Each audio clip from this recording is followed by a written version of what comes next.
You have a $500,000 left. Would you rather have that $500,000 or would you rather have the 100,000? Oh, that's how it works. Would you rather pay a bill today for $1 million or 30 years from now with zero interest? So one of the biggest things with the deferred sales trust, Steve, that we get is, well, won't I have to pay this tax, at some point? I'm like, yeah, if and when you receive the funds from the trust, right? Interest payments, you'll pay ordinary income. If you dip into principal, you pay some capital gains tax as you receive it. By the way, same thing like a 401k. Right? Same thing like an IRA, very similar. Same thing even like a 1031 exchange if you have boot. And so understanding the time value of money and tax deferral, right, what that can do for you and help you create and preserve more wealth is what we're talking about here.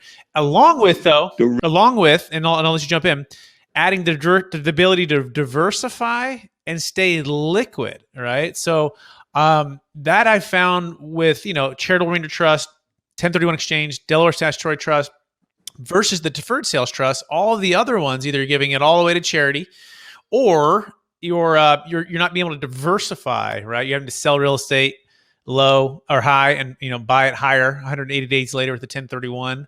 Right, or go into like a Delaware statutory trust, which is just another form of 1031. So, would you just expound upon time value of money, but plus the ability to diversify and be liquid with the investment? The reason I was smiling when you were saying that, the example that you gave is the exact example I give when I'm talking about retirement. Sometimes a client says to me, "Well, wait a minute. If I put the money in the retirement account, when I take it out, don't I have to pay tax then?" And I say, "Okay, let's look at this example. Suppose that you start off and you put 100,000 into the account. So we save taxes.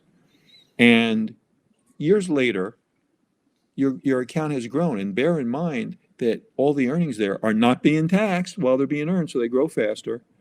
Now you have a fund with $1 million in it. And let's take the worst case. Let's say when you retire, the tax rate was 50%. You pay $500,000 in taxes. You have a $500,000 left. Would you rather have that $500,000 or would you rather have the 100,000? Oh, that's how it works. That's the way I explain retirement accounts and tax on them. Mm-hmm. Mm-hmm. So now expand upon the ability to diversify, because it's not just the tax deferral strategy, but it's the investments behind that and making sure that you can put it into for different vehicles at different times. Well, sure. Spread that out. Yeah. Basic planning with financial, and it goes way back to fairy tales. Don't put all your eggs in one basket.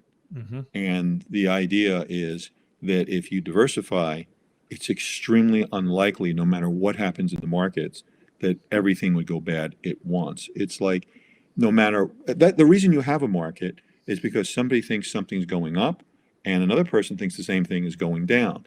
And no matter how bad things are, somebody makes extra money. For example, right now in a pandemic, could you imagine if you bought Zoom before the pandemic?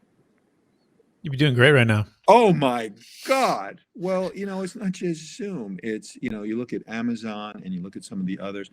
So what happens is it's not that everybody goes down or up. It's choosing wisely and getting in at the right time and then saying, okay, this is how, regardless of the conditions, I've made money. Excellent.